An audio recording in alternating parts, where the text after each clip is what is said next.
Page number है 247। सूत्रावली। सत्ता का आनंद। ब्रह्मांड महज कोई ऐसा गणित का सूत्र नहीं है जो संख्या और सिद्धांत नामक कुछ मानसिक अमूर्त अवधारणाओं के संबंधों के समाधान निकालता हो और फिर अंत में एक शून्य या रिक्त इकाई पर पहुंचता हो। न ही यह महज शक्तियों के अमुक समीकरणों को मूर्त रूप देने वाली एक भौतिक कार्यप्रणाली है। यह एक आत्म प्रेमी का आनंद है, एक शिशु का खेल है, एक कवि का अंतहीन आत्म विस्तार है जो अपनी अनंत सृजन की शक्ति के आनंद में मदहोश है। हम परमोच्च के संबंध में इस तरह बात कर सकते हैं जैसे कि वह एक गणितज्ञ है जो वैश्विक कुल योग को संख्याओं में विकसित कर रहा है, या वह एक विचारक है जो परीक्षण के द्वारा सिद्धांतों के संबंधों और शक्तियों के संतुलन में एक समस्या का समाधान कर रहा है। परंतु इसके साथ ही साथ हमें उसके संबंध में इस तरह भी बात करनी चाहिए जैसे कि वह एक प्रेमी है, एक सार्वभौमिक और विशिष्ट स्वर संगतियों का एक संगीतकार है, एक बालक है, एक कवि है। विचार का पक्ष ही पर्याप्त नहीं है, आनंद के पक्ष को भी पूरी तरह से ग्रहण किया जाना चाहिए।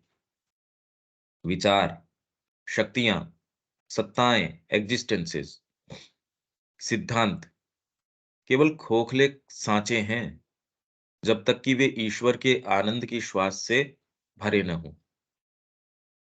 ये चीजें रूपक या छवियां हैं, पर सब कुछ एक रूपक ही तो है। अमूर्तताएं हमें भगवान के सत्यों की शुद्ध अवधारणा प्रदान करती है। रूपक हमें उनकी जीवंत यथार्थता प्रदान करते हैं। यदि शक्ति के आलिंगन से मूल विचार ने जगतों को उत्पन्न किया है, तो सत्ता के आनंद ने मूल विचार को उत्पन्न किया है,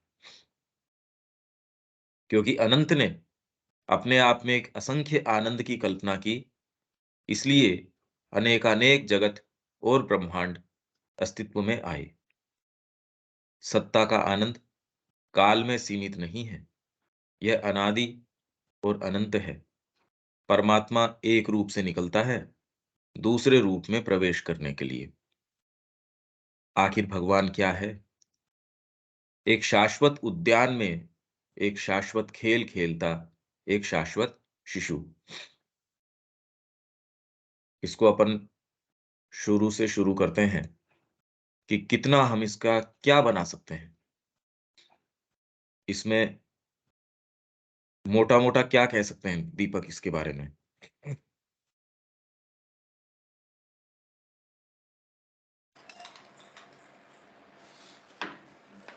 इसके अंदर मतलब जो अपने नॉलेज के दो सेंटर्स हार्ट और माइंड इसकी बात है। तो अपन जितने भी फिलोसॉफिकल जितने भी दर्शन जितनी भी चीजें हैं उसके बारे में दिमाग से जो ह्यूमन माइंड ने कल्पना की, जो मानव मन ने जो कल्पना की है और जिनके बारे में विचार में शास्त्र में जिस चीज को लिखा है, तो वो अ, है ही। लेकिन बोला कि वो चीज के अलावा मतलब वो चीज से अब उसको बोलने के लिए बेटर बोल लिया कोई चीज़, तो भागवत आनंद जो है जो भक्ति से मिलता है और मिलता है, वो ज्यादा चीज है, कवि की कल्पना है। वो है न कि केवल विचार पे ही फोकस करके जीवन को शुष्क बना दे, रूखा सूखा बना दे। ऐसा ऐसा नहीं है। मतलब इसके अंदर मतलब बहुत सारी चीजें हैं, बातचीत तो इसमें, और उसको एक बार विचारों को एक बार एक लेवल पे लाना अ, उतना सा हो नहीं पा रहा था। लेकिन हाँ, जो फिलोसॉफिकल पार्ट की बजाय आनंद वाला जो पार्ट है, भगवान की लीला जो है उसमें रस और आस्वादन जो है वो ज़्यादा एक इम्पोर्टेंट है। मतलब एक पॉइंट टू पॉइंट तो भी इतना डिटेल में नहीं आ रहा, लेकिन एक ये है। ठीक। रविकांत जी?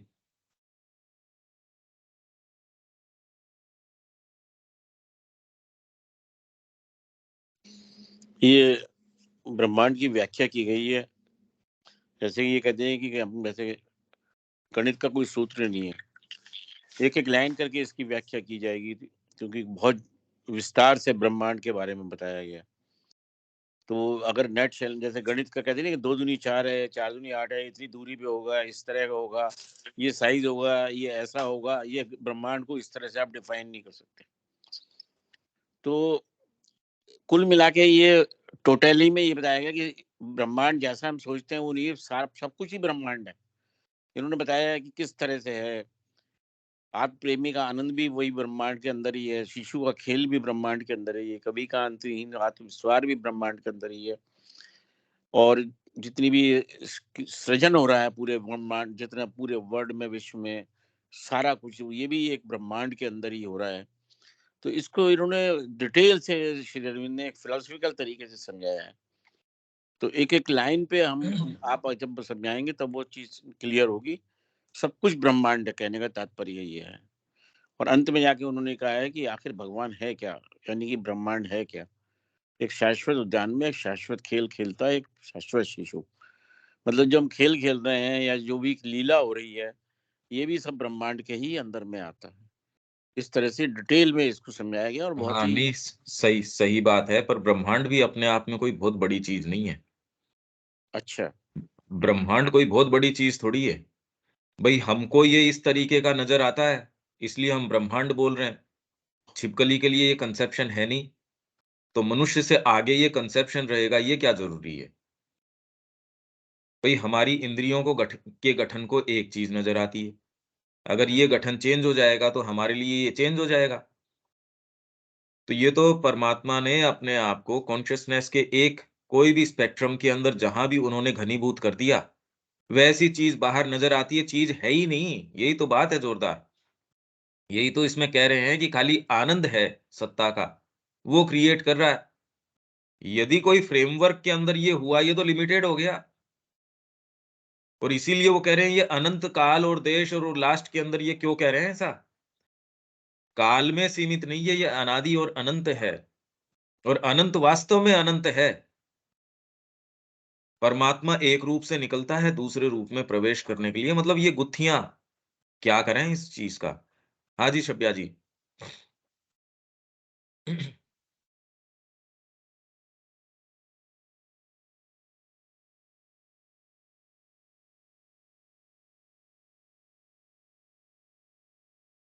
हेलो।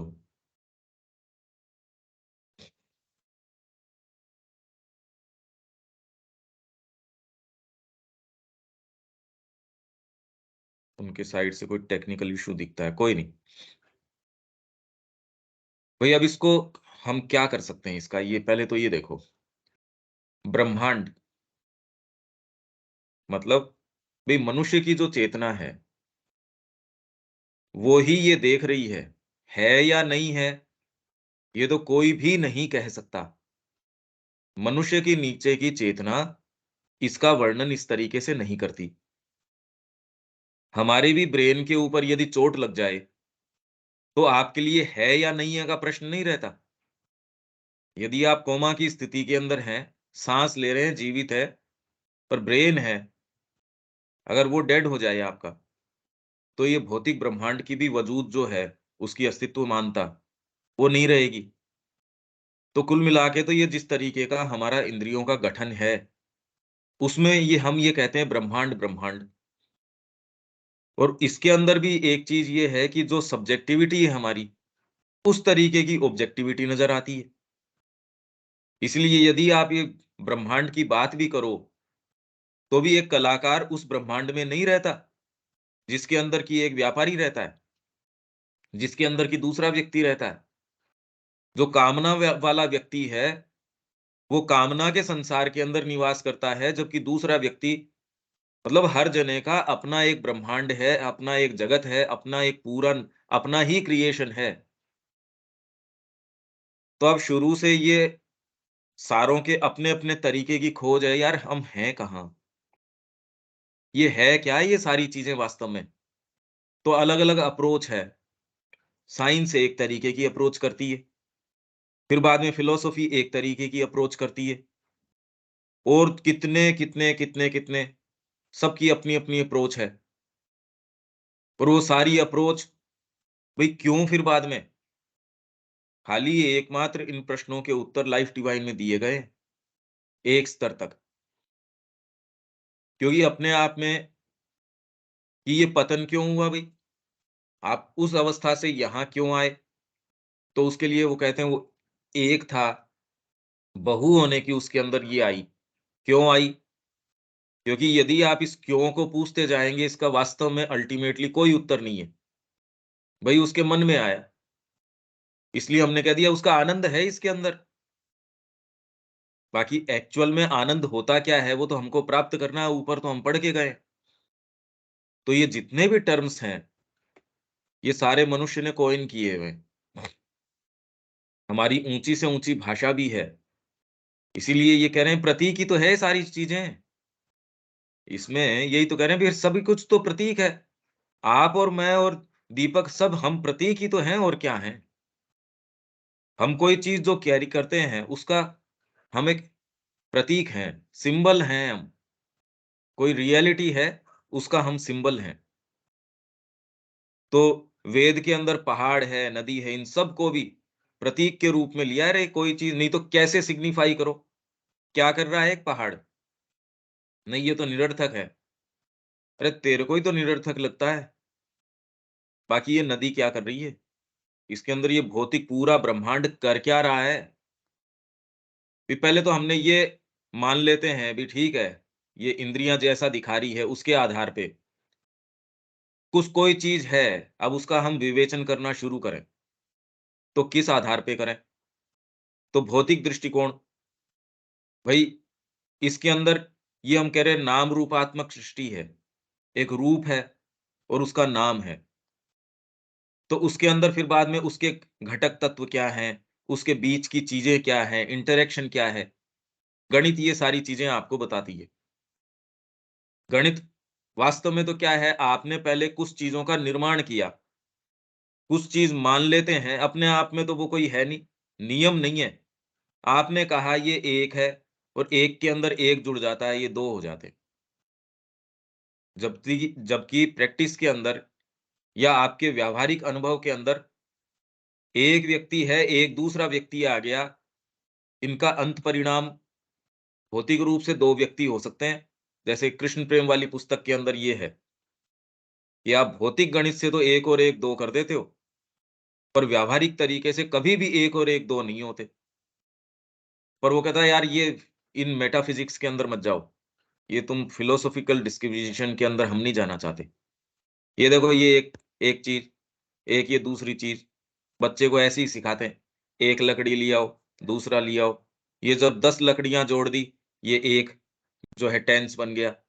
ऐसे 10 टेंस बनाओगे, तो फिर बाद में 100 इसका एक गट्ठर बन गया।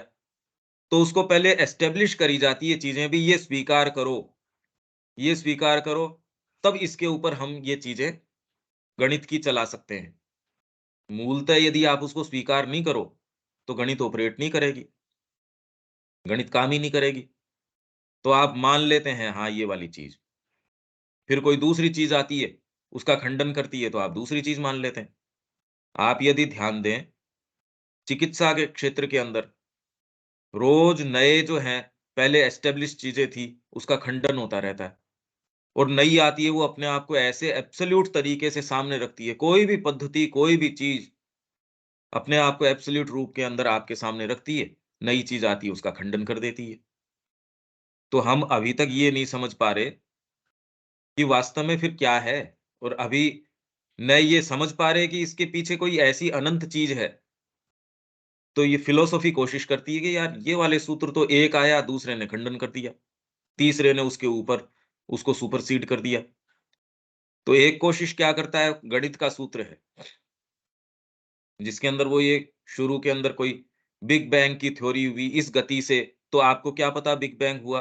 क्योंकि जिस गति से ये एक्सपांड हो रहा है, भाई गणित का सूत्र हो गया ना इसके पीछे, कि हम इसको रिवर्स करें इस प्रोसेस को, तो ये जाता है एक ऐसे कण, जो एक काल्पनिक सा है, जो कहाँ था, इसका भी उनके पास उत्तर नहीं है। आप कह रहे हो एक बिग बैंग हुआ, एक ऐसे कण से हुआ। उससे पहले स्पेस भी नहीं था, स्पेस तो उस बिग बैंग के कारण आया। तो जब स्पेस नहीं था, तो ये कण आपका विद्यमान कहाँ था? इनका किन्हीं का ये ऐसे प्रश्न है मूलभूत, इनका कोई उत्तर न भौतिक विज्ञान दे पा रहा। अटकलें हैं, यदि आप गहराई से देखें, सब टोटल अटकलें हैं। धरती का विकास कैसे हुआ? सब जितनी भी थ्योरीज हैं, और एक जो है इतने तरीके से कितने वॉल्यूम्स लिख रहा है अपनी एक थ्योरी को प्रूव करने के लिए। उसके लिए जितने साक्ष्य उपलब्ध हैं, वो सारे आपको प्रोवाइड कर रहा है। पर उसका आधार यदि बारीकी से आप में देखने की शक्ति है, सब अटकलबाजी है। कहीं न कहीं कुछ वो एक प्रस्थापना, एक ग्राउंड मानते हैं। मानने के बाद उसके ऊपर शुरू करते हैं, क्योंकि उन्होंने ऑलरेडी निष्कर्ष निकाल रखा है कि मेरे को तो इस निष्कर्ष के ऊपर आना है। तो उसके लिए जो कंड्यूसिव ग्राउंड है वो मानो। अगर आप ये मानो कि यहाँ भौतिक जैसी इकाई कोई है ही नहीं, तो बताइए आपका भौतिक विज्ञान चलेगा कैसे? उसका तो आधार ही खत्म हो गया। तो वो सबसे पहले ये मानता है कि ये भौतिक जैसी कोई चीज़ है। और कितनी विचित्र बात है कि भौतिक विज्ञान भी अब यहाँ तक आ गया है यार, भौतिक जैसी चीज़ ही नहीं है कोई। अब इसको कैसे एक्सप्लेन करें? और अब ये आ रहा है कि कार्य-कारण ही नहीं है अपने आप में। तो वो ही भाषा बोलने लग गया, जो वेदांत बोल रहा था, पर उसको स्वीकार फिर भी नहीं कर रहा। तो हम ये जितना भी ट्रेस कर रहे हैं, वो सारा का सारा क्या है? कोशिश कर रहे हैं कि गणित के सूत्र के अंदर इसको हम रिड्यूस कर दें।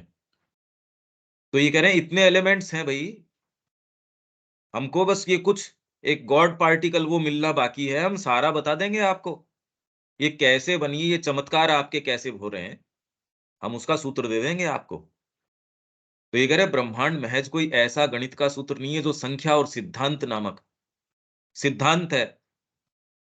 ये इस तरीके पर ये तो मानसिक अमूर्त अवधारणाओं के संबंधों के समाधान निकालता हो। मानसिक अमूर्त अवधारणाएँ, मतलब आपने एस्टेब्लिश कर ली कोई चीज़। अमूर्त है, मूर्त तो सामने फिर बाद में दिख रही है, अमूर्त, ये एक ग्रेविटेशन है। अब वो क्या है, क्या नहीं है? एक ब्लैक होल है, या ये है साहब, या ये धारणा कि आपके जड़ तत्व जैसी कोई चीज़ है। क्यों? इंद्रियाँ कह रही हैं। पर इंद्रियों के आधार पे भी अब वो कह रहे हैं कि जो एक्चुअल हमको दिख रहा है, मनुष्य की जो लाइट स्पेक्ट्रम है देखने की, वो तो बहुत सीमित है। अल्ट्रावायलेट और इंफ्रारेड के बीच-बीच के अंदर। उसके अलावा यदि लाइट के पैट उसके स्पेक्ट्रम पे भी देखो, तो अपनी साइंस एंड स्पिरिचुअलिटी जो बुक है, उसमें एक ग्राफ है। उसमें दिखाया है कि विजिबल जो यूनिवर्स है, वो तो 0.001% के आसपास है। तो हम किस ब्रह्मांड की गणना कर रहे हैं, किसकी क्या कर रहे हैं? और ये तो इनकी गणना के आधार के ऊपर है कि जो प्रकट ब्रह्मांड है, जो हम देख पा रहे हैं, खाली इंद्रियों के माध्यम से नहीं, इंद्रियाँ तो देखती कितना है, पर हमारे जो उपकरण भी हैं, जो सबसे पावरफुल टेलीस्कोप्स वगैरह भी हैं या जो भी हैं, या फिर बाद में आप वेव्स के माध्यम से या तरंगों के, या फिर बाद में जिन भी चीज़ों के माध्यम से डायरेक्टली, इनडायरेक्टली आप जो गणना करते हैं, वो तो कह रहे हैं इससे तो हमको तो कुछ दिख ही नहीं रहा। और जबकि वो भी आधार उनका गणना का क्या है? अल्टीमेटली वो भी पाया जाएगा यार, ये तो रियलिटी तो इससे भी बहुत ज़्यादा विचित्र है। तो जिस समय ये लिखा जा रहा था और आज भी, हालाँकि ख़ैर फंडामेंटली सोच के अंदर फ़र्क है, कि धीरे-धीरे विज्ञान अब इस स्थान के ऊपर आया है यार, हाथ कहाँ रखे हैं? कैसे एक्सप्लेन करें? क्योंकि कोई भी चीज़ एक्सप्लेन करते हैं, ये वास्तविक रियलिटी जो है, ये तो बहुत ज़्यादा उससे विचित्र है। तो क्या हमारा अप्रोच सही है? ये भी अब धीरे-धीरे कि भई अप्रोच कैसे करें इसको? और फिर अंत में एक शून्य या रिक्त इकाई पर पहुँचता हो। आज तक तो सारा जो समाधान है, भी अल्टीमेटली उनसे पूछा जाए कि भाई इसका अर्थ क्या है? आपकी यदि मान भी लें भौतिक विज्ञान को और आपके सारे कैलकुलेशंस को, तो ये किसने बनाया? हो गया। क्यों? क्या उद्देश्य है इसका? तो एक ऐसी एग्ज़िबिशन थी, जो साइंस एग्ज़िबिशन, जो कॉलेज के जो स्टूडेंट्स हैं या कोई स्कूल के स्टूडेंट्स हैं, जो जैसे लगाते हैं, वैसे ही एक ने एक मॉडल बनाया सोलर सिस्टम का।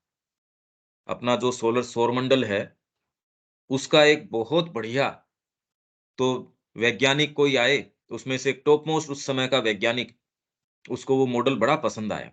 उसने कहा, "ये किसने बनाया?" तो अपने-अपने मॉडल के पास सारे लोग डिस्प्ले करने के लिए खड़े रहते हैं, तो जो खड़ा था, कहा, "सर, ये किसी ने बनाया नहीं।" उन्होंने कहा, "ये तो डिसेंट होने का तरीका है, बड़े आप हम्बल हो, पर किसी ने तो बनाया ही है।" कहा, "नहीं, नहीं सर।" अब वो 2-3 4 बार पूछा और जो जब ये जवाब मिला तो उसकी ईगो को हर्ट हुआ कि शर्म नहीं आती? तुम किससे बात कर रहे हो? तुमको सेंस है? तुम ये तो मज़ाक करते हो मेरे साथ?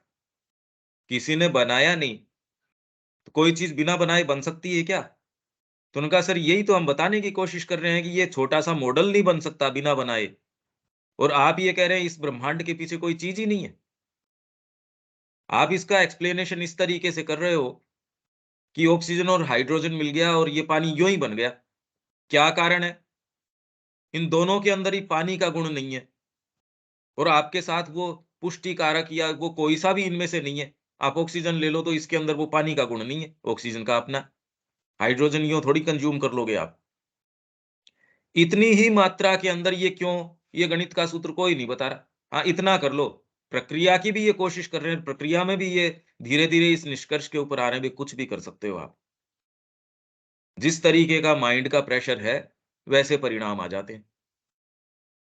जैसे शरीर के ऊपर इस पद्धति से आप ये दवाई लो, तो आपके लिए वो चिकित्सा का काम कर देगी, औषध का काम कर देगी। एक दूसरे समय आप उसमें तो नहीं, नहीं ये वाली चीज़ मत करो, वही चीज़ आपके साथ दूसरी चीज़ करनी शुरू कर देगी। ये हम शुरू से ही पहले से ही ये कह रहे हैं यार, जैसा आप उसके पीछे विचार रखते हो, ये सारा प्ले ऑफ कॉन्शसनेस है। पर हाँ, ये सारा जब तक हम ट्रेस नहीं करें, तब तक ये कह के इससे छूट निकलना, वो भी स्वीकार नहीं होता। वो भी कोई चीज़ को एक्सप्लेन करता नहीं। नहीं, यह महज़ शक्तियों के अमुक समीकरणों को मूर्त रूप देने वाली एक भौतिक कार्यप्रणाली है। अमुक समीकरण इक्वेशंस है। ये वाली इक्वेशन इस तरीके से, ये इक्वेशन इस तरीके से, जिसके अंदर आपकी अर्थनीति है, उसकी इक्वेशंस कितनी बड़ी-बड़ी इक्वेशंस सारे बनाते हैं। इसके अंदर इकोनॉमिक्स के अंदर कि ये इस तरीके से बाज़ार जो है, ऐसे बिहेव करता है। जिन्होंने भी अपनी प्रणालियाँ बनाई है, उन्होंने अपनी-अपनी तरीके की इक्वेशंस दी हैं। भौतिक विज्ञान की अपनी इक्वेशंस है कि महज़ शक्तियों के अमुक समीकरण हैं ये। शक्तियाँ हैं, उसमें ये वाली शक्तियाँ ऐसे है, और इसमें भी आप ये देखते हो, राजनीति के अंदर अपनी अमुक समीकरण हैं शक्तियों के। अरे ऐसे करोगे ये होगा। जातिगत समीकरण इस तरीके से बिठाओ, जहाँ जातिगत वाली बात नहीं है, वहाँ जो समीकरण बैठ सकता है, वो वालों से बिठाते हैं अपना। ये आप यहाँ जंगल में गए, कोई चीज़ आपके पास नहीं है, तो अब इसमें मैं कैसे सर्वाइव कर सकता हूँ? ये चीज़ें कर लो। तो महज़ शक्तियों के अमुक समीकरणों को मूर्त रूप देने वाली एक भौतिक कार्यप्रणाली है। ब्रह्मांड जो है, शक्तियों का अमुक समीकरण, जिसके अंदर आपकी मेंटल शक्तियाँ हैं, वाइटल शक्तियाँ हैं और भौतिक शक्तियाँ हैं। इनको कैसे तालमेल के अंदर रखा जाए, और जैसा व्यक्ति होगा वो अपने तरीके से, श्री अरविंद भारतीय संस्कृति में कह रहे हैं, आत्मा, मन और शरीर, ये 3 चीज़ें हैं। संस्कृति के सामने ये 3 घटक होते हैं, इनको किस अनुपात में किस तरीके से रखें, वैसी वो संस्कृति होती है। यदि आप शरीर के ऊपर ही केंद्रित हो, तो जैसी जड़ भौतिक प्रकृति ये संस्कृति अभी हम देख रहे हैं, जिसने आत्मा को एक डेकोरेशन बना रखा है, गुलाम बना रखा है। मन, मन के ऊपर एस्थेटिक्स हैं, एथिक्स हैं, यदि इनको प्रभावी रखो, तो ग्रीस है, रोम है, या फिर और इससे मिलती-जुलती कोई, वो इसकी परिणति है। और यदि आत्मा को सर्वोपरि रखो, और उसके आधार पे रूपों का निर्माण करो, तो कौन-सी संस्कृति होती है? तो सारे समीकरण ही तो हैं ये, और क्या हैं? ये अब इसको मैंने मूल ये मान लिया कि आत्मा आधार है। अब समीकरण सारों का कैसे बैठे? शरीर का, मन का, प्राण का, इनका कैसे समीकरण बैठे भई? तो ये कह रहे हैं ब्रह्मांड को एक्सप्लेन करने के लिए शक्तियों के अमुक समीकरण को मूर्त रूप देने वाली एक भौतिक कार्य प्रणाली है ये ब्रह्मांड। यह एक आत्म प्रेमी का आनंद है। एक ये तरीका है। यार ऐसा कुछ है ही नहीं। आप जगत को मिथ्या बता रहे हो। आपके लिए क्योंकि आप ये तो कह रहे हो ये चीज़ मिथ्या है। भई रस्सी आपने कहा ये रस्सी नहीं है, ये साँप है। ये तो मान लिया। पर आप इसको भी तो स्वीकार कर रहे हो यदि ये साँप है, तो साँप का वजूद तो है इसका मतलब। ये वाली चीज़ वर्तमान के अंदर रस्सी नहीं हो, ये तो स्वीकार कर सकते हैं। साँप बोलने के लिए भी आपकी चेतना के अंदर साँप की विद्यमानता तो होनी ज़रूरी है। तो ये चीज़ मिथ्या है, तो इसका मतलब कोई चीज़ को तो आप टच करके कह रहे हो ये वाली चीज़ मिथ्या है। नहीं तो ये क्या पता भी है क्या अपन ये जानते नहीं। पर वो तो कह रहे हैं नहीं ये मिथ्या है। तो सत्य भी आप बता रहे हो ये वाली चीज़ सत्य मतलब विद्यमानता तो आप बता ही रहे हो। हाँ, इसको भौतिक को जिस तरीके से ले रहे हो उसके ऊपर किंतु परंतु हो सकती है। जैसे इस जगत को एक बच्चा किस तरीके से देखता है और वो ही बच्चा अपने जीवन काल के अंदर उसी जगत को कितने-कितने तरीके से देख सकता है। तो ये तो एक पूरा का पूरा विकास हो सकता है। पर अपने आप में ये गलत है, सही है मतलब अभी तक तो कोई भी पद्धति आज तक ये कह ही नहीं सकती और न सकी है कि हम कहाँ हैं और ये हो क्या रहा है। तो अल्टीमेट जो आज तक की मनुष्य जाति ने ये निष्कर्ष निकाला है और जो सुखद है, ये आत्म प्रेमी का आनंद है। ये तो आनंद के लिए है। उसके जचता है तो एक काम कर लेता है, नहीं जचता है तो दूसरा कर लेता है। भई पशु की चेतना आपको यदि 2-3 दिन कोई काम करते देखती है और वो उसको अटल सत्य मान के उसके ऊपर पद्धति बना देती है, नियम बना देती है। रविकांत जी इतनी बजे ये काम करेंगे और कोई दूसरी चीज़ कर नहीं सकते। एक मनुष्य को ही इतनी फ्रीडम है, वो कहे यार नहीं जचेगा या मेरे को कोई और काम की आवश्यकता हो जाएगी, कोई दूसरी चीज़ कर लूँगा। आप अभी क्यों कर रहे हैं? भई मनुष्य भी अल्टीमेटली वो कह रहा है आनंद है, बाध्यता भी मैंने आनंद के लिए स्वीकार करी है। रसोई के अंदर मैं गया हूँ, पसीने आ रहे हैं या ऊपर-नीचे जो भी हो रहा है, पर इसमें जो भोजन का आनंद है, आप कोई भी चीज़ यदि स्वीकार कर रहे हो, उसके अंदर मशक्कत भी कर रहे हो, दूसरा कह रहा है यार आनंद के लिए परेशानी क्यों? ये तो तामसिक चेतना है, वो कहती है।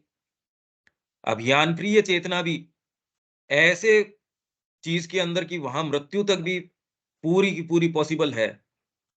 वो अभियान में जाने में उसको जो आनंद है, तो आत्म प्रेमी का आनंद है, एक शिशु का खेल है। वो घरौंदे बनाता है, तोड़ देता है, फिर बना लेता है, फिर तोड़ देता है। बड़े होने की उसको जल्दी नहीं है। शिशु है वो, शाश्वत शिशु है, जो शाश्वत बगीचे के अंदर खेल रहा है। एक से एक आनंद, एक से एक भव्यता। आप अगर कोई कीड़े को भी पूछोगे कि भैया तेरे को ये बना देते हैं, वो कहता है ना, ना, मेरे को मेरे वाले में बड़ी प्रसन्नता है। इसीलिए मनुष्य को ये सारी बातें अरे मनुष्य छोड़ो, हमको ये भव्यताएँ बताते हैं, तो भी ठीक है अभी सुन लेंगे बाकी अपने भई ये चाय तैयार करो, इसके बाद में या फिर मेरे को अभी ऑफ़िस जाना है, या फिर अपने मेरे को ये क्लास लेनी है या जो भी, अपने उसी चीज़ के अंदर फिर के फिर। तो ये प्रश्न कहाँ है, अरे ये तो चीज़ ही दूसरी है, ये आनंद है, ये ठीक है ये सारी बातें। तो व्यक्ति अपने जो भी ढर्रे के अंदर है, उसके अंदर वो इसलिए है, तो कहीं न कहीं उसके अंदर कोई सीक्रेट वो डिलाइट ले रहा है। जैसे ही वो रस और गहरे जाता जाएगा, कई की कोशिश ये रस को सुखा दो। ये तो उल्टा तरीका है, रस के लिए तो वो आया ही है। अगर ये समझ जाओ कि यार ये अपन जो लेने का तरीका है, ये अच्छा नहीं है, इससे बेटर मिल सकता है।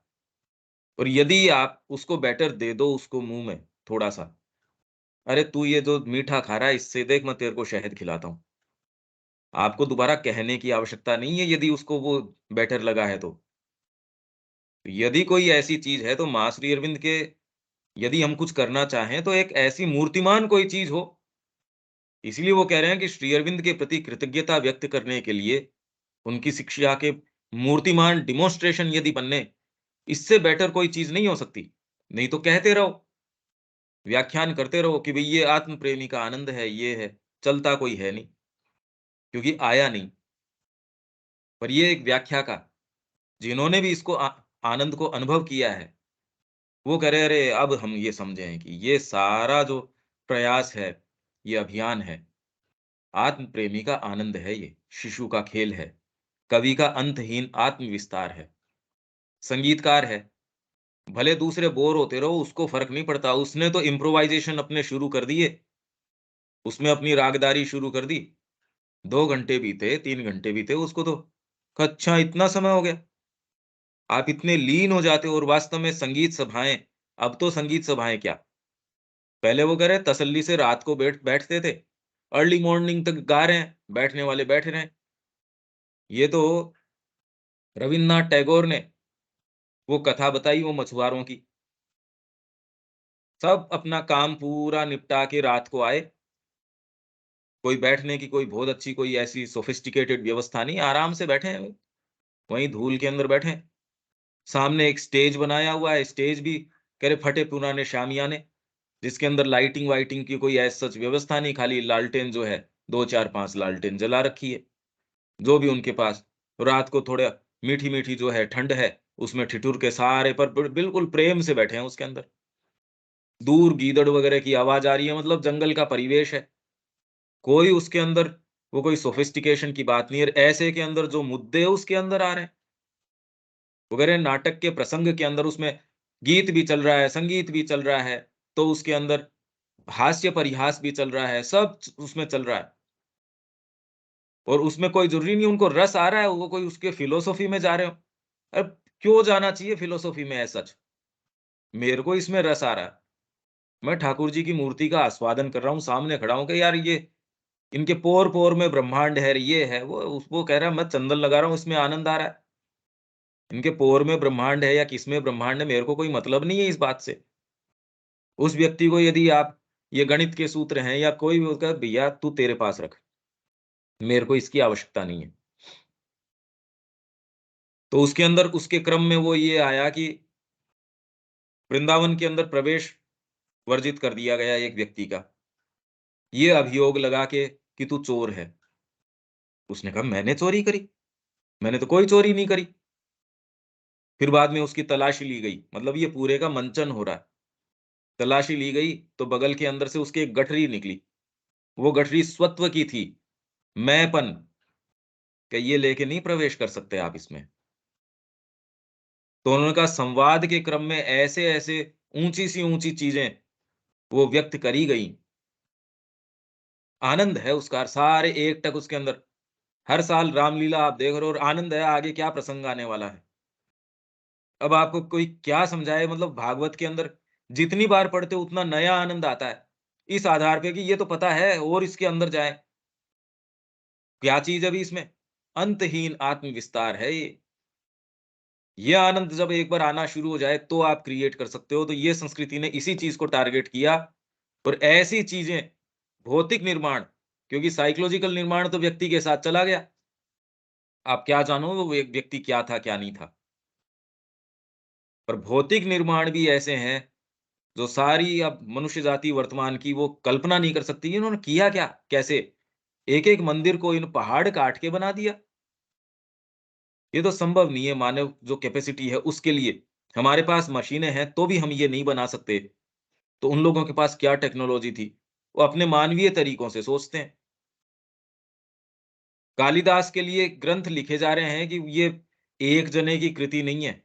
कालिदास त्रय, 3 जनों ने और प्रूव कर रहे हैं ये। अच्छे-अच्छे विद्वान जो हैं वो इसके ऊपर तुले हुए हैं कि ये हम प्रूव करें। देखो हमने प्रूव किया है। ये एक जने की कृति नहीं हो सकती। हम किस स्तर के ऊपर आ गए वो देखो आप। तो यदि हम इस भाव में यदि आपको आनंद मिलना शुरू हो गया जीवन के अंदर, ये ही एकमात्र काम है करने का। यदि हमको रिवाइव करना है अपने आप को, अभी आनंद नहीं आ रहा, इसलिए कर्म के अंदर भी आनंद नहीं आने के कारण, यार मैंने 2 घंटे एक्स्ट्रा काम किया, मेरे को एक्स्ट्रा पैसा चाहिए, नहीं कौन काम करेगा? ये आदमी 1 घंटा रोज एक्स्ट्रा ऑफिस में काम कर रहा है, क्या तो और कहीं नौकरी नहीं मिल रही, कोई ये बाध्यता है, क्या करें? या फिर कहीं भी उसको संभावना है, या फिर वो बाद में ये लगेगा कि मैं तो एक अभिन्न अंग बन बन गया है यहाँ का, मैं तो एक ऐसी अपरिहार्य चीज़ है, अब वो उसको चूसना शुरू कर देगा, भैया मेरे को तो नौकरी मेरी 4 गुना करेगा तब रुकूँगा, और इसमें भी नाटक करने शुरू कर देगा। क्योंकि काम में आनंद ही नहीं आ रहा, काम आपके लिए एक बोझ है, और शुरू से ये सिखाया जाता है इससे पैसा मिलेगा। शुरू से हमको ये चीज़ सिखाई जा रही है, और वो पैसे से आप क्या करोगे? पैसा खाली एक माध्यम है, आपकी जो वाइटल प्रोपेंसिटीज़ है, उसको पूरा करने के लिए। पैसा अभी तक का इफ़ेक्टिव माध्यम है। ये आपके पास है तो ये काम आप कर सकते हो। या आपके पास पावर है, पद है, तो उसके दबदबे से ये आप काम कर सकते हो। तो भई इसमें ये चीज़ें, आपकी शिक्षा शुरू से आपके कान में ये फुसफुसाना शुरू कर देती है, अरे यार! नहीं सफल कैसे होगा? और सफलता के मापदंड क्या? तो अंतहीन आत्मविस्तार है जो अपनी अनंत सृजन की शक्ति में के आनंद में मदहोश है। उसको वही पत्ता दोबारा बनाने की कोई ज़रूरत नहीं है उसी तरीके से। कोई मास्टरफुल व्यक्ति है, जैसे चैतन्य महाप्रभु के समय एक दिग्विजयी पंडित आए, वो लगातार श्लोक पे श्लोक बोलते गए, उनको दोबारा रिपीट करने की आवश्यकता नहीं थी। धारा प्रवाह बोलते गए, और उनको ये था कि भई पूरे भारत का भ्रमण कर चुके थे, और वो यहाँ आए थे, नदिया में आए थे उस समय। तो वहाँ शास्त्रार्थ के लिए इन्होंने कहा, भी कब आते हैं, कहाँ आते हैं, इन्होंने पता कर लिया। तो जहाँ गंगा स्नान करने के लिए जाते थे, वहीं इन्होंने अपना डेरा लगा लिया चैतन्य महाप्रभु ने। वहाँ बैठे थे अपने शिष्यों के साथ। शिष्य तो नहीं थे क्योंकि उस समय तो पढ़ा रहे थे ये विद्यालय में, तो शिष्य मतलब इनके स्टूडेंट्स के साथ। हाँ, पर इनको तब भी स्वीकार किया जाता था कि इसकी जो बुद्धि है बड़ी कुशाग्र है, तीव्र है बहुत, तो इनका नाम था जगह-जगह। दिग्विजयी ने भी नाम सुन रखा था, और उसने अपनी स्तोत्र पे स्तोत्र जो है वो बोलने और अपने श्लोक पे श्लोक और पांडित्य बखारना शुरू किया। ये आराम से खुश होके सुन रहे थे, बस ठीक है अपना। अब बीच में अहंकारवश उसने पूछा, बोलो निमाई पंडित, कुछ समझ आया? कहा सर मेरी थोड़ी-सी शंका है इसके अंदर। तो फिर उपहास के लहजे के अंदर है, बोल तेरे को क्या है इसमें? कुछ भी है शंका पूछ। तो जो वो पहले श्लोक बोल रहा था, जो किसी को अभी तक भई याद कैसे होगा? आप तो कंटीन्यूअस धारा प्रवाह बोल रहे हो, रिपीट कर नहीं रहे। 3 दिन तक बोल रहे हो। 1 दिन, 2 दिन, 3 दिन। तीसरे दिन व्यक्ति पहले वाले दिन पहला जो श्लोक है, उस पे शंका उठा ले। कभी याददाश्त तो बहुत अच्छी है तेरी। तेरी याददाश्त तो फिनोमिनल है। बता इसमें क्या दिक्कत है? कहा सर इसके अंदर ये वाली जो आपकी बात है, ये वाली बात थोड़ी-सी धीरे-धीरे, फिर बाद में वो एकदम लाल हो गया, शास्त्रार्थ हो गया उसके ऊपर। अल्टीमेटली उसने स्वीकार किया, और उनका शिष्यत्व स्वीकार किया। यही हम सुनते हैं जनरली भारत के अंदर। मैं इस क्रम में सुना रहा हूँ ये, कि कवि का अंतहीन आत्मविस्तार है, ये तो एक सामान्य व्यक्तियों के अंदर है। वो वही वाली चीज़ रिपीट क्यों करेगा ये बताओ? वही वाली कविता, वो म्यूज़िशियन है, वो एक ही अपनी कंपोज़िशन को 2 सभाओं में एक जैसा नहीं गाता। तो ये एक कवि है, उसका अंतहीन आत्मविस्तार है। आप उसके अंदर नियम ढूँढने की कोशिश कर रहे हो। बताओ नियम कैसे ढूँढ सकते हो? वो 2 चीज़ एक सी करता ही नहीं। 2 चीज़ कभी भी अपने एक स्थान पे होती ही नहीं। भी पृथ्वी के ऊपर आज आप एक स्थिति के अंदर हैं, प्लैनेटरी पोज़ीशन से एक है। भौतिक तरीके से भी आप कभी भी एक स्थान पे नहीं होते। फिर हमारा जो सोलर सिस्टम है, इस गैलेक्सी के केंद्र पे किस अवस्था पे खड़ा है? वो कभी भी उसका समय सीमा क्या? हमारे जीवन काल में तो कभी आती नहीं है एक जैसी क्या वो एक ही नहीं होती। फिर बाद में वो सेंटर किसी और दूसरे के सेंटर के चारों तरफ, तो कभी भौतिक ब्रह्मांड में भी वो चीज़ें रिपीट एज़ सच नहीं होती। क्यों होनी चाहिए? तो कवि का अंतहीन आत्मविस्तार है जो अपनी अनंत सृजन की शक्ति के आनंद में मदहोश है। ये तो हमारा छोटापन है जिसको पता नहीं कि ये अंतहीन क्या होता है आत्मविस्तार। एक एक फैकल्टी आपके पास है और उसका अंतहीन विस्तार जब करते हो, उसका जो आनंद है, पूछिए कलाकार से, पूछिए उससे, वो क्यों रिपीट करेगा उसको। तो परमात्मा के पास तो एक एक उसकी जो कल्पना है, एक एक उसकी रे है, उससे ब्रह्मांड बन रहे हैं। तो इसलिए मैंने आपको थोड़ा सा इसमें संशोधन किया कि ब्रह्मांड हमने इसका जितना बना रखा है, हमने खाली ये कल्पना ही कर रखी ये ऐसा है, ये भी खाली कल्पना है। ये ब्रह्मांड इस तरीके का है। ये तो हमारे पुराण ही इसकी व्याख्या करते हैं कि ये तो सारा भौतिक ब्रह्मांड भी एक छोटा-सा कण है, वाइटल के ऊपर। और वाइटल है वो मेंटल के ऊपर छोटा-सा कण, छोटा-सा। और ये सृष्टि भी सारी की सारी खाली एक सृष्टि है। उनकी एक कला को एक्सप्रेस करने के लिए, ये भी मनुष्य के टर्म्स के ऊपर हमको लगता है, बस। बाकी एक्चुअल में क्या है, क्या नहीं है, इसकी कल्पना से परे है ये चीज़। इतनी विचित्रता है। तो अपने आप में ये ब्रह्मांड में जो कुछ है वो मतलब भगवान इसमें समा गया है, ऐसी कोई बात नहीं है। वो तो एक कण के अंदर भी पूरा है, वो ठीक बात है। पर ये ब्रह्मांड का हम बहुत ज़्यादा कुछ बना लें, ऐसी कोई चीज़ है नहीं। हम अच्छा यहाँ तक ठीक है। ये हम कोशिश कर रहे हैं कि इसको कुछ कुछ खोल सकें, या हमको नहीं पता है कि श्री अरविंद क्या कह रहे हैं, क्या नहीं कह रहे हैं। हमको आनंद है, सीधी बात ये है। हमको इनकी जो वाणी के आप अंदर हाँ जी। जो आप कह रहे हैं ये भी एक आनंद है। हाँ, यही तो मैं कह रहा हूँ। जी, जी, जी, यही जी। मैं कह रहा हूँ, बाकी तो मैंने कभी नहीं, और न हमको इसका भ्रम है कि यही वाली बात श्री अरविंद कह रहे होंगे। हमको भ्रम नहीं है इस चीज़ का। जी हाँ, जी हाँ। मैं एक बात शेयर करना चाह रहा था। हाँ जी। आज से 25-30 साल पहले मैंने एक गोपीनाथ कविराज को पढ़ा था। तो ये सब उसमें एक लाइन लिखी थी, वो मेरे को मेरी आज आज तक मेरे मानस पटल से हटती नहीं है कि जो कुछ भी ये भगवान कर रहा है, ये उसका अपना एक आनंद है। वो अब उसका, जैसे कि हम कहते हैं ना, हमारी एक सनक है, तो वो सनक हुँ। नहीं है, वो उसको उसको ये सब खेल खेलने में मजा आता है, उसका अपना हाँ, आनंद है। हाँ। बस ये कहना चाह रहा हूँ। इसीलिए तो वो आज तक की सबसे ऊँची परिकल्पना है, वो सच्चिदानंद की है। सत है, चित है और आनंद है। भी कोई चीज़ है, सत, ये चीज़ बताने के लिए कि कोई चीज़ है, चित। अगर चित न हो तो सत का कोई मतलब ही नहीं है। मनुष्य के ब्रेन के ऊपर भी चोट कर दी जाए या वो सुप्त अवस्था में चले जाए, तो है या नहीं है का भान ही नहीं है। तो 2 चीज़ हैं, और वो क्यों हैं? तकलीफ में तो नहीं हो सकते। भई देखने वाली को एक चेतना है और कोई चीज़ ऐसा पदार्थ है जिसको देख रही है। इसलिए पशु के रूप में देख रही है, अपने आनंद के लिए देख रही है, भई उसको क्या मज़ा आ रहा है उसमें वो ही जाने। हमको क्या पता कीड़ा बनने में क्या मज़ा आ रहा है। हम ज़बरदस्ती अपनी सोचते हैं वो तकलीफ पा रहा, हमको क्या पता तकलीफ पा रहा नहीं पा रहा। भगवान ने उसके तरीके से, वैसे ही हमारे अपने विषय में, किसी के शारीरिक पीड़ा है, हम अपनी तामसिक या जो सेंसेशनल प्रतिक्रिया के कारण कहते हैं, यार इसको सुख पहुँचा देना चाहिए। तेरे को क्या पता अंतरात्मा उसकी उसके अंदर क्या सुख ले रही है, क्या सुख नहीं ले रही है। इसलिए यदि किसी का सुख करना भी है, यदि कल्याण करना भी है, तो अंतरात्मा से जुड़ के, क्योंकि उसके अंदर भगवान क्या क्रिया कर रहे हैं, वही जानते हैं। तो उसके लिए सच्चा सुख, सच्चा कल्याण यदि संघार के अंदर है, तो उसका फिर बाद के अंदर जीवन को लंबायमान करने से उसका कल्याण कैसे हो जाएगा? उसका कल्याण तो जिसमें है, उसमें है। और वो कल्याण जो जानता है, उससे यदि एकाकार हो जाओ, तो आप कल्याण करते नहीं, कल्याण फिर हो जाता है।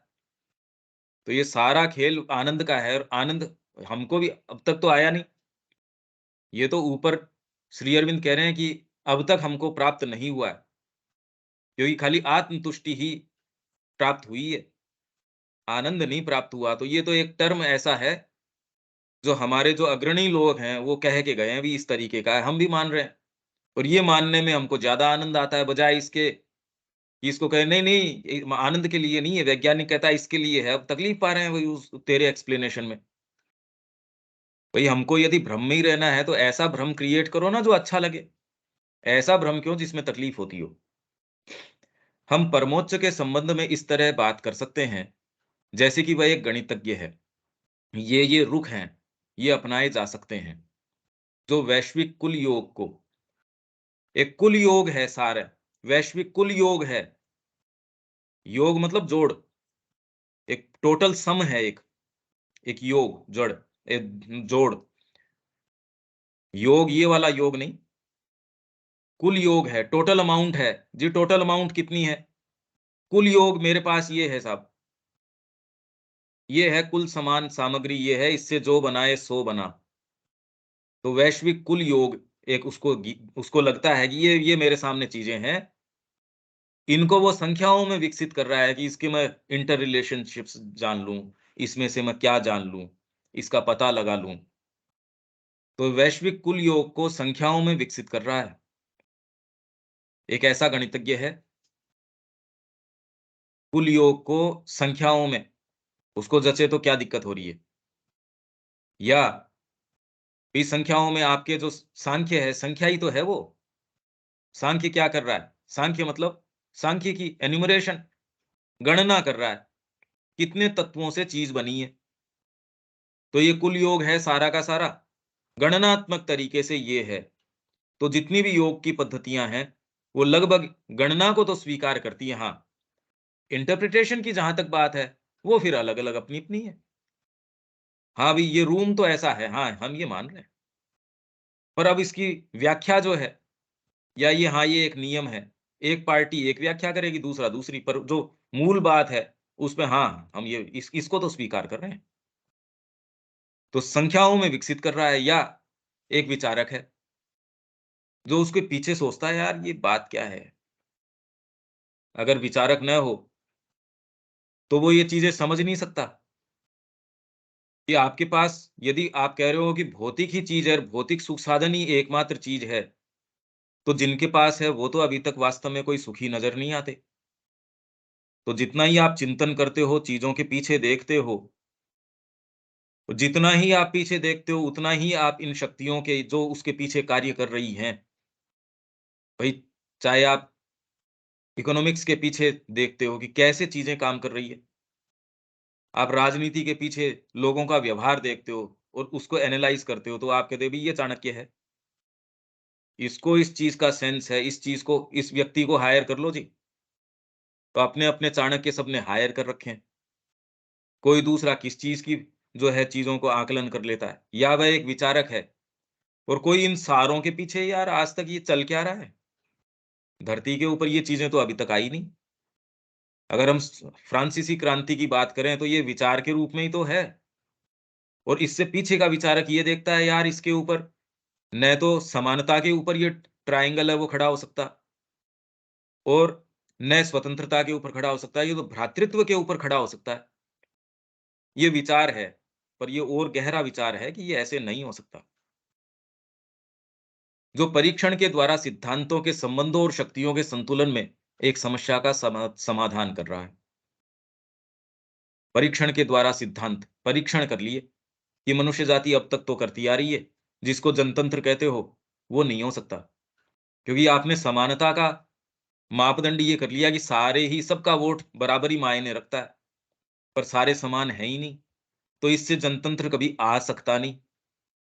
हाँ, एक समय उसकी जो प्रासंगिकता हो सकती थी, अगर आप वोट के आधार के ऊपर घर के ऊपर खाना बनाना शुरू करो, तो परीक्षण के द्वारा जो निष्कर्ष निकला, वो निष्कर्ष ये निकला, इसके अंदर चल नहीं सकती ये बात।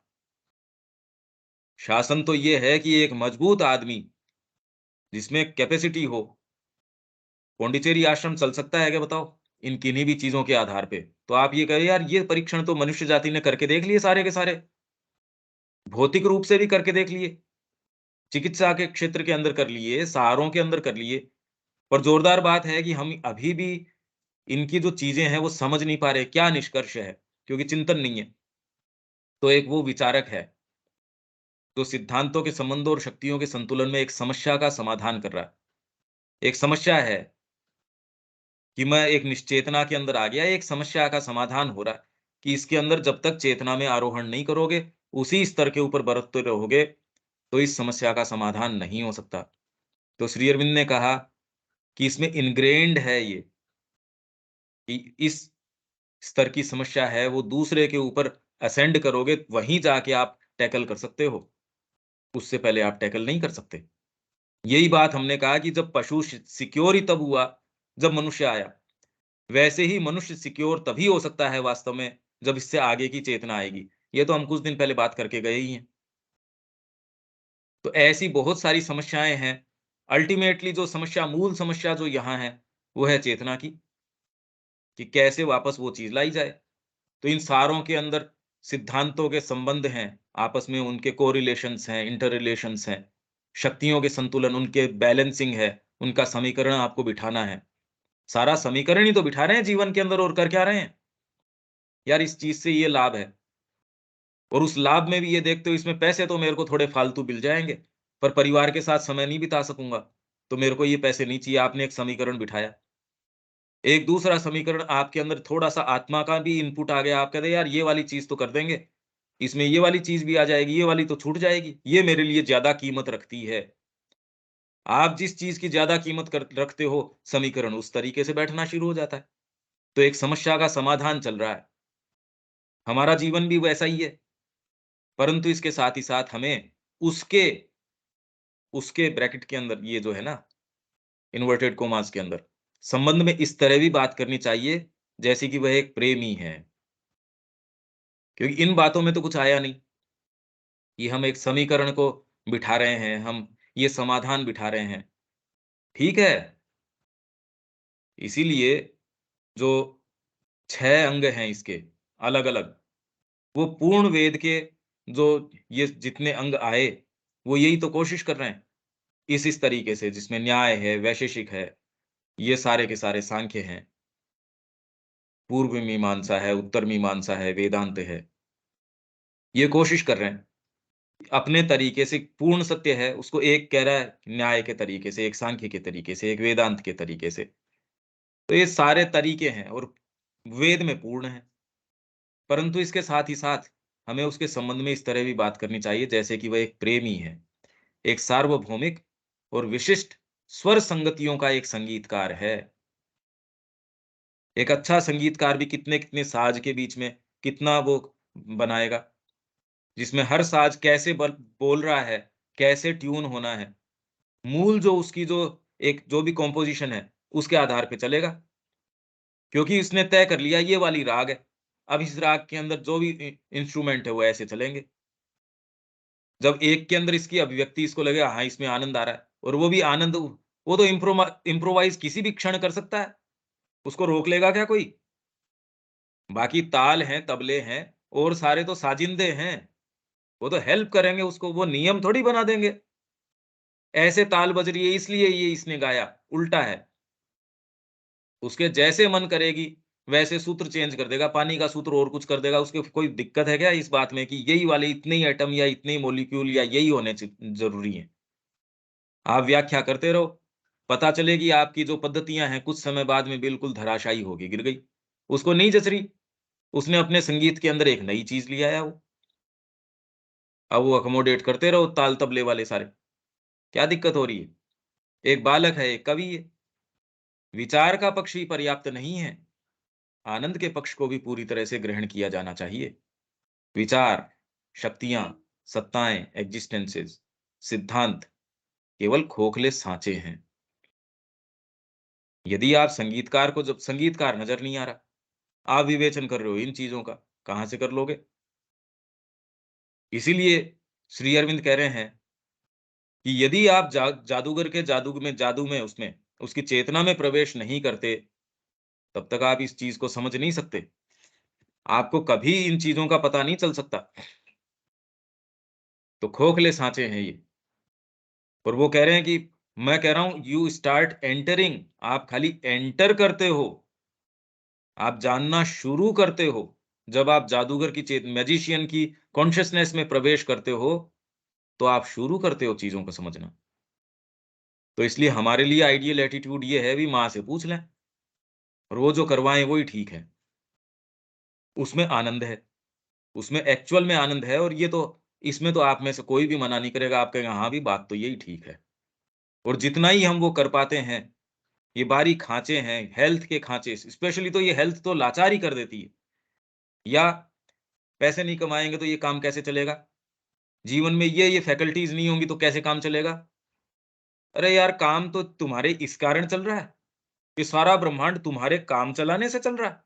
सोचो आप कैसी बातें चल रही हैं। यदि सारी जातियों को अपन ओवरऑल देखें तो मनुष्य कोई इतनी संख्या में है भी नहीं, जितने की और जीव हैं। उनका काम कैसे चल रहा है? बहुत ही अच्छे तरीके से चल रहा है। हमारा तो चल ही नहीं रहा।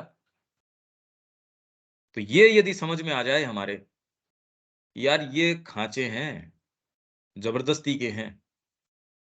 जैसे ही आप अपने आप को ढीला छोड़ते हो, आप कोई दूसरी चीज़ के अंदर प्रवेश कर जाते हो। ये चीज़ें रूपक या छवियाँ हैं। ये सब टोटल रूपक हैं। ये ब्रह्मांड अपने आप में एक रूपक है। हम स्वयं, हमारा भौतिक अस्तित्व है, वो भी एक रूपक है। और इसके पीछे जिस चीज़ का ये प्रतिनिधित्व करता है, यदि हम उस तक जा सकें, तो मूल तक पहुँच जाएँगे। धीरे, धीरे, धीरे, धीरे। और उसके अंदर फिर बाद में आनंद, धीरे-धीरे आनंद, क्योंकि यहाँ चिंतन और फिर उनका प्रवेश नहीं है। पर सब कुछ एक रूपक ही तो है। अमूर्तताएँ हमें भगवान के सत्यों की शुद्ध अवधारणा प्रदान करती हैं। अमूर्तताएँ, एब्स्ट्रैक्शंस, एब्स्ट्रैक्ट चीज़ें हैं। ब्रह्म है, एब्स्ट्रैक्शन ही है। इसलिए वो कहता है, आपको क्या मिला इसके अंदर? कृष्ण प्रेम को पूछा, तो जेब के अंदर उनके छोटी-सी मूर्ति थी। कब सर मेरे को, लेडी थी वो सामने, मैडम मेरे को तो ये मिले। और इनके पोर-पोर के अंदर आपके जितने भी ब्रह्म हैं और परात्पर हैं, और उनके इनके पोर के अंदर, और वो खाली वो पोर कहना उनका कोई काव्यात्मक तरीका नहीं था। वो उसकी इंटेंसिटीज़ के अंदर बरत रहे थे, उसके अंदर निवास कर रहे थे। यूँ तो हम भी कह सकते हैं, मेरे रोम-रोम के अंदर है। अरे यार, ये बात तो खाली काव्यात्मक ही तो है। अच्छा लगता है बस। रूपक हमें उनकी जीवंत यथार्थता प्रदान करते हैं। यदि शक्ति के आलिंगन से मूल विचार ने जगतों को उत्पन्न किया है, मूल विचार, ये वो वाला विचार नहीं, कोई एक फंडामेंटल आइडिया, हर व्यक्ति अपने आप में एक परमात्मा का एक फंडामेंटल कोई आइडिया है जिसको एक्सप्रेस कर रहा है। तो शक्ति के आलिंगन से, शक्ति को आलिंगन करके, यदि शक्ति नहीं हो तो क्या कर लोगे? तो उनकी जो कॉन्शियसनेस है भगवान की, उसमें चेतना और शक्ति दोनों ही एस्पेक्ट हैं। फ़ोर्स और अवेयरनेस, ये दोनों ही पार्ट उसके अंदर, चित्त के अंदर शामिल हैं। तो मूल विचार, हर चीज़ के पीछे अगर पेंसिल भी अस्तित्व में है, तो उसके पीछे आइडिया है कोई न कोई। वो उसको बनाए रखता है, नहीं कोई कारण नहीं है। भौतिक विज्ञान भी कह रहा है, जितने पार्टिकल का आदान-प्रदान हो रहा है, आवागमन हो रहा है, भौतिक तो कोई चीज़ है ही नहीं। तो फिर वो बनी कैसे है एक? तो एक मूल विचार है जिसने इसको उत्पन्न किया। तो सत्ता के आनंद ने मूल विचार को उत्पन्न किया। फंडामेंटली ये आइडिया आया कहाँ से? मेरे को ये संगीत की रचना करनी ही क्यों चाहिए? तो उसके पीछे आनंद, उसने कि ये ऐसा करेंगे तो ये काम आएगा। मैं पिकनिक पे गया हूँ, क्यों गया हूँ? मैं किसी अभियान के ऊपर गया हूँ, यदि आनंद के विचार को हटा दिया जाए, तो वहाँ की तकलीफ़ों को या जो भी वहाँ आने वाले पड़ाव हैं, उनका एक्सप्लेनेशन नहीं होता। तो ये मूल विचार भी उत्पन्न कौन करता है? आनंद। और शक्ति के आलिंगन से इस मूल विचार ने जगतों को उत्पन्न किया। तो आनंद है, सत, चित, आनंद। और यदि उल्टे क्रम से आनंद, फिर चित और फिर सत, उसने क्रिएट कर दिया। क्योंकि अनंत ने अपने आप में एक असंख्य आनंद की कल्पना की, इसलिए अनेकानेक जगत और ब्रह्मांड अस्तित्व में आए। बस, और ऐसे चेंज हो जाएँगे। मेरे को दूसरी राग गानी है, मेरे सारी चीज़ें चेंज हो जाएँगी। या मेरे को और कोई दूसरी अभिव्यक्ति करनी है, हटाओ ये सारा शामियाना वगैरह, अब नई आ जाओ भई इसके अंदर। तो उनको प्रलय करनी है और नई स्लेट साफ करो, अपने को नई चीज़ करनी है। तो बच्चा स्लेट साफ करता ही है, इसमें क्या बात है? वो स्लेट साफ करके नई कर लेता है। सत्ता का आनंद काल में सीमित नहीं है, और ये आनंद कोई कालगत चीज़ नहीं है, अनादि और अनंत है। परमात्मा एक रूप से निकलता है एक दूसरे में प्रवेश करने के लिए। तो आखिर भगवान क्या है? एक शाश्वत उद्यान में एक शाश्वत खेल खेलता एक शाश्वत शिशु। इसमें मेन चीज़ तो ये है कि यदि ये उपलब्ध है और ये आधार है हमारा, तो इसमें हमको प्रवेश करना चाहिए। बाकी तो ख़ैर जो एक्सप्लेनेशन है वो सो है। हमारे लिए इसकी प्रासंगिकता यही है, क्यों न इसमें प्रवेश किया जाए यदि ये मूल आधार है तो। इस पूरे पैसेज को जितना मैं खोल सकता था शब्दों के आधार पे या विचार के आधार पे, अब इसमें कोई बात या आपका कोई रिफ्लेक्शन, कोई चीज़ या कोई सेंटेंस, शब्द, कोई चीज़ नए समझ में आई तो हम 1 मिनट, 2 मिनट और ले लेते हैं उसके पीछे। नहीं तो फिर बाद में कल दूसरा पैसेज। हाँ, दीपक।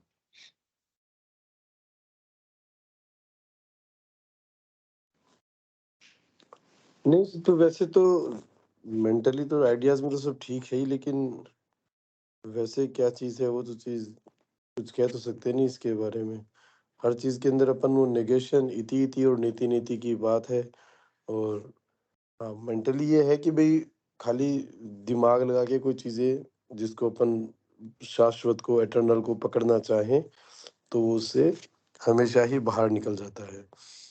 हुँ, और आत्मा से ही उसको पकड़ा जा सकता है। हाँ, मतलब आनंद के लिए ही उसका है। अब जैसे शक्ति के आलिंगन ने मूल विचार को जगतों उत्पन्न, हुँ, मतलब जो परा प्रकृति है, जिसने पूरी शक्ति जो है, उसने पूरे जगतों को उत्पन्न किया है। लेकिन जो परम पुरुष है, परात्पर है, उसी ने शक्ति को, उसी का ही वो फ़ोर्स है। तो उसने उसी शक्ति को ही उसने मूल विचार को प्रकट किया है, उस सत्ता ने, एक्जिस्टेंट ने।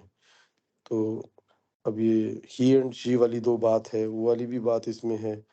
तो वही है। अब प्रलय के ऊपर वो करते हैं, कहते हैं, अपने वो श्लोक है संस्कृत का, करारविंदे पदारविंद मुखारविंदे विनिशन्ति। एक छोटा-सा बालक प्रलय के अंदर वट के पत्ते के ऊपर खेल रहा है। वो सारी हुँ, सारी परात्पर ब्रह्म जो है, वो एक हुँ, शिशु है, वो खेल रहा है, नए एग्जिस्टेंस को लेके आ रहा है।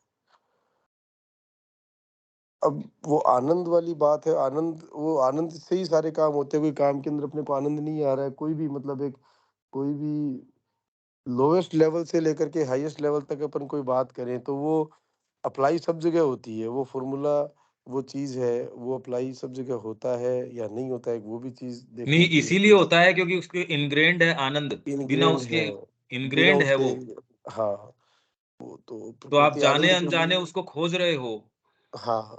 तो हमको आनंद इस चीज़ में नहीं आ सकता। यदि हमको कोई चीज़ आ गई और ये बड़ी हुँ, पता नहीं कृपा है माँ की, सौभाग्य है, यदि एक कपाट खुल गया और फिर भी हम हठ धर्मिता अपना के ऐसे उसमें जा रहे हैं जिसमें हमको नहीं मिल सकता भी। हमको अल्टीमेटली तो ये मानना पड़ेगा कि मेरे को कोई एक दूसरी चीज़ मिली है और उसी को मैं परस्यू करूँगा तो आनंद आ सकता है। और कोई भी दूसरे उद्देश्य हैं, उनमें यदि आनंद नहीं है, क्योंकि आपको कोई चीज़ खुल गई, दूसरों को आ रहा होगा, इसमें आपको नहीं आ सकता उस चीज़ के अंदर आनंद। तो ये हमारे लिए प्रासंगिकता है इसकी वर्तमान। हम इसके अंदर और भारतीय संस्कृति इसी आधार पे थी, इसलिए वो क्रिएट कर पाई और आप भी जीवन में क्रिएट कर पाएँगे। आनंद आपकी सारी क्रिया को चेंज कर देता है। जब आनंद आता है, तो बोझा नहीं लगता। शारीरिक जो क्षमताएँ हैं, वो ऑटोमैटिकली बढ़ जाती हैं यदि आनंद आ रहा हो तो। सब चीज़ें परिवर्तित हो जाती हैं, यही एकमात्र चीज़ है। इसलिए सोम, इसके अंदर जो सोम है, भग है, ये वेद के अंदर ये बातें आएँगी। यदि आपने महसूस करी हो कि कैसे आनंद आते ही शरीर भी तुरंत रिस्पॉन्ड कर देता है, उसमें थकान नहीं आती। इसीलिए माँ कह रही है कि यदि आपको रेस्ट करने की आवश्यकता महसूस हो रही है, इसका मतलब आप प्रगति नहीं कर रहे। आप सही एटीट्यूड के अंदर नहीं हो। क्योंकि इस संस्कृति ने तो कभी रेस्ट जाना नहीं। ये भौतिक रेस्ट फिर माँ ने तुरंत संशोधन किया कि मैं भौतिक रेस्ट की बात नहीं कर रही। पर व्यक्ति हमेशा ये अरे यहाँ थोड़ा पिकनिक जाए आएँ, थोड़ा ज़रूरी होता है देखो, ये भी बीच में ज़रूरी है। हम ये सारी चीज़ें मतलब हमको लगता है यार ये है, अरे कैरी करते हैं ये सारी चीज़ें हम। तो आनंद हमारे लिए ये जो बात है, हमारे लिए प्रासंगिकता इसकी ये है कि हमारे अंदर वो पार्ट है और उसने हमको कुछ न कुछ कहा है और हम ज़बरदस्ती कोई उससे अलावा काम करते हैं, उसमें आनंद नहीं आ सकता और हम अगर खोजें, उसमें है ही नहीं। हमको दिखा दिया गया है कि आनंद किस चीज़ में है। तो हमारे लिए ये है कि वो उतना तो करो, फिर आगे की अवस्था और आगे बता दी जाएगी। हाँ जी, रविकांत जी। हाँ, ये बड़ा इंटरेस्टिंग है सर। और आनंद वाला जो शब्द है, इसमें जो आनंद वाला पोर्शन है, ये मूल इस सत्ता के आनंद, टॉपिक ही यही है, सत्ता का आनंद। और वास्तव में अगर इसको हम जीवन में उतारें, अपने डेली जीवन में और उसको उस नजरिए से देखें तो पूरा जीवन ही रूपांतरित हो सकता है। मतलब बहुत बड़ी चीज है ये। हाँ, ऐसी कल जो आने वाला है, वो थोड़ा-सा और इंटरेस्टिंग भी है पर पेचीदा भी है। वैसे ही आगे के ये जो 2 हैं, पता नहीं कल कितने कर पाते हैं, पर फिर भी आप इसका थोड़ा-सा पूरा जितना भी मनोयोग लगा के कितना इसमें प्रवेश कर सकते हैं, कल और आगे ले लेते हैं। जी। जय श्री माँ। जय श्री माँ।